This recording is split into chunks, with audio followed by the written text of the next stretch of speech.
দেখ Purna, it has become wildly viral. হ্যাঁ, তো কয়েকটা পর্ন সাইটেও ঢুকে গেছে। হোয়াট? আত্মহত্যা প্রবণ মানুষকে স্বাভাবিক জীবনে ফিরিয়ে আনাই ছিল আনন্দকরের জীবনের লক্ষ্য। সৃজিত মুখার্জির হেমলক সোসাইটির সেই চরিত্র আজ চর্চিত। এবার তারই সিকুয়েল কিল বিল সোসাইটি নিয়ে আসছেন পরিচালক। কিল বিল সোসাইটি চালাই, আমি মৃত্যুঞ্জয় কর। সৃজিত মুখার্জি আগেই জানিয়েছিলেন তার কিল বিল সোসাইটির গল্পের সঙ্গে অ্যাঞ্জেলিনা জলির জীবন কাহিনীর যোগ রয়েছে। মাত্র 22 বছর বয়সে নিজেকে খুন করানোর জন্য ভাড়াটে খুনিকে টাকা দিয়েছিলেন এই হলিউড অভিনেত্রী। হলিউডের সেই হিটম্যান সাগা এবার সৃজিতের কিল বিল সোসাইটিতে। বয়ফ্রেন্ড ভাড়া করা খুনি নিজেকে মারার জন্য হায়ার করেছি। মঙ্গলবার ট্রেলার প্রকাশ্যে আসতেই কৌশানী মুখোপাধ্যায়ের চরিত্রের মধ্যে অ্যাঞ্জেলিনার ছায়া দেখা গেল। পূর্ণা আইচের ভূমিকায় কৌশানী। প্রেমিকের সঙ্গে কাটানো তার ঘনিষ্ঠ মুহূর্তের ভিডিও পর্ন সাইটে ভাইরাল। পারিবারিক অশান্তি তুলকে সমাজে মুখ দেখানো দেয়। এদিকে নির্বিকার প্রেমিক শেষমেশ নিজেকে পৃথিবী থেকে সরিয়ে নেওয়ার সিদ্ধান্ত নেন পূর্ণা। তবে আত্মহত্যা মহাপাপ ধর্মে সইবে না, তাই কিল বিল সোসাইটির দ্বারস্থ হয় সে। নিজেই নিজের নামে সুপারি দেয়। ঘটনাচক্রে আলাপ হয় ভাড়াটে খুনি মৃত্যুঞ্জয় করের সঙ্গে, যে চরিত্রে অভিনয় করেছেন পরমব্রত চট্টোপাধ্যায়। কিন্তু সেই পরিচয় পরিণত হয় প্রেমে। আমি আপনার প্রেমে পড়েছি। কার মেরেছে? কার মেরেছে? এবার ভাগ্যের চিত্রনাট্যে তাহলে শেষে কবিতা লিখবে কে, প্রেম না মৃত্যু? ট্রেলারের শেষ পাতে হেমলক সোসাইটির আইকনিক দৃশ্য উলটপুলট ঘটিয়েছেন পূর্ণা এবং মৃত্যুঞ্জয়। টুইস্ট সেখানেই।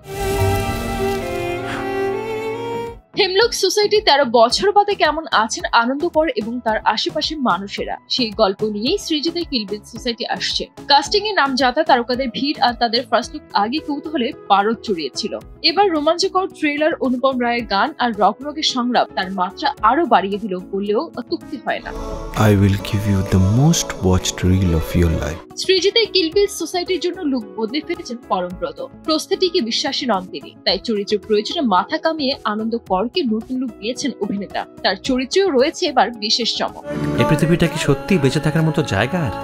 যে আনন্দর হাত ধরে জীবনমুখী হতে শিখেছিল অবসাদের কুয়াশায় জোরবার মানুষেরা, সেই আনন্দ কালের নিয়মে বদলে গিয়েছেন। এখন আর তিনি হেমলক সোসাইটি পরিচালনা করেন না, পরিবর্তে কিল বিল সোসাইটির দায়িত্ব নিয়ে এসে এখন মৃত্যুঞ্জয় কর। অন্যদিকে পূর্ণা আইচের ভূমিকায় একেবারে গ্ল্যাম লুকে ধরা দিলেন কৌশানী মুখোপাধ্যায়। বেপরোয়া জীবন যাপনে অভ্যস্ত সে, সমাজের মতামতের ধার ধারেন না। নিন্দুক সমালোচক কাউকেই পরোয়া করে না পূর্ণা। যখন যা মন চেয়েছে করেছে। সমাজের কাছে পূর্ণা দুঃসাহসী, লাগাম ছাড়া এক নেই। তার কাছে এটাই জীবন। তবুও জীবনের এক পর্যায়ে এসে ওলট পালট হয়ে যায় তার জীবন। সেই নির্ভীক পূর্ণা হয়ে ওঠে ভীতু। কোন পরিস্থিতিতে দেওয়ালে পিঠ ঠেকে যায় তার, ট্রেলারে সেই ঝলক দেখানো হয়েছে। তবে সে কি আর স্বাভাবিক জীবনে ফিরতে পারবে? সে উত্তর মিলবে আগামী 11 এপ্রিল, কারণ সেদিনই মুক্তি পাচ্ছে সৃজিতের কিল বিল সোসাইটি। সঞ্জিত আক্তার, দেশ টিভি। তোমার কাঁধে আমার নিঃশ্বাস।